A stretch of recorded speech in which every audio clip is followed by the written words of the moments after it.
guys, it's Eric, owner of Far Point Farms here in the mountains, North Carolina. It's another beautiful day here on the farm. We're catching a really early spring.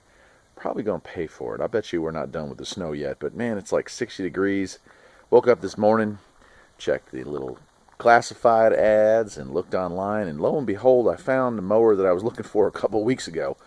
This is a Murray 12.5 horsepower flathead with a 40-inch deck. It is one of those WideBody LTs. These are kind of known in the community of mud and mowers and stuff like that as a good platform to build off of. So that's exactly what I'm going to do. I bought this thing. It was not running. Cost me about twice what that Troy built that I put online here a few weeks ago did. But not a bad looking mower all in all. You know, I mean, it's definitely got some years on it. Go ahead and do a walk around here. Now I've gone ahead and put slime in the tires so they hold air now, as you can see. First thing you'll notice there, look at that steering wheel's a little crooked. Looks like it took maybe something heavy dropped on it or something. I'm not sure what happened there, but it does drive. I'll tell you here in a second. So it actually had some critters living inside of the engine, so I blew all that out. And once I got that out of the way, I put some fresh gas in it, cleaned the spark plug. And wouldn't you know, it actually fired up. The battery actually held the charge too, which is really nice. That's two for two. Usually the first thing you got to do with these is replace the battery. So I'm really stoked that didn't even have to charge this one up. It held a charge, so that's very cool. Walk around here to the back side here and you'll see. So yeah, got some red slime in there, green slime in it, the cheap stuff, the red slime. And it's a 5-speed. I think it's a Peerless. But even the mowing deck works and cuts pretty well. Now, I think it's been modified. Maybe one of y'all can tell me, though, that it's got the key on right there, but it also has that push button start right here. And I'm not sure if that's factory or not. That's kind of weird. I've never seen a setup like that, but it works. Clutch brake works and everything. Go ahead and tilt it forward here, and you can see headlights are working. Now, it's pretty worn. It's a 12.5 horsepower Briggs & Stratton power built. But yeah, it's functional. It is functional. I'll go ahead and fire it up here in a second. You'll see. Just have to have that little O-ring down there fixed. I got to clean that up, wash the deck off. I mean, I literally just picked this thing up this morning, was playing with it.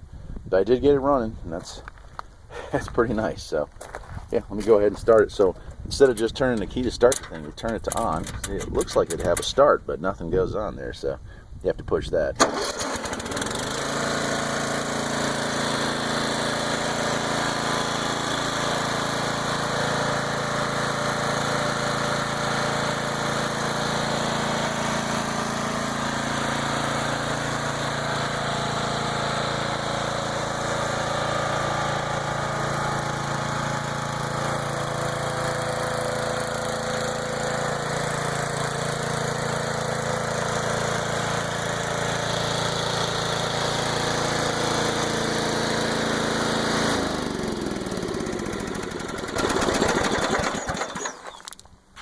I don't know if that shows up or not. Probably didn't focus. There we go. Well, maybe somebody can tell me how old that is. This thing does look like an older unit. Let me see if I can find the serial number. I haven't even looked yet. There we go. Maybe one of y'all can tell me that. I know all Craftsman serial numbers pretty well, but there we go. Can't be a 78, so I'm thinking maybe 01. But made in the USA. That's kind of cool, right? Anyway, my plans for this are the plans I had for that Troy built I picked up, but that thing was just way too nice, so I won't be doing anything to it.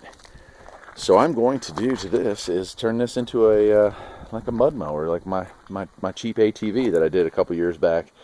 And the reason that I'm building another one of these is, oh man, there she is. There's my old Murray. Actually, I think that was a Dynamark, but you know, it's still a Murray underneath. Anyway, this poor thing finally bit the dust. It sat outside all winter. In the spring when I went to take it for a spin, well, it didn't like it. The steering, I don't know if you can see right there. The steering rod there is bent real bad because all this just seized up, just rusted up. And yeah, it can be fixed. The motor still runs, got a little knock to it. But everything's kind of sticky. Everything's kind of sticky. So I just figured it was time to maybe move on to a new project. And coming across that was probably exactly what I needed, right? So stay tuned. We'll be doing another build project, and we'll probably lock the differential, and I'll just use this thing as parts. It's had a good life. I've had it about 4 years now, so time to say goodbye. Anyway, I'm Eric, owner of Farpoint Farms here in the mountains, North Carolina. Hope you enjoyed the video, and if you did, please like and subscribe, because there'll be many more just like it. Take care.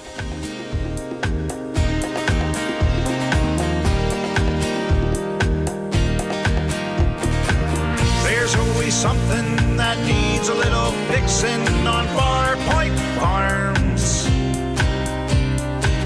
Freedom is mighty sweet.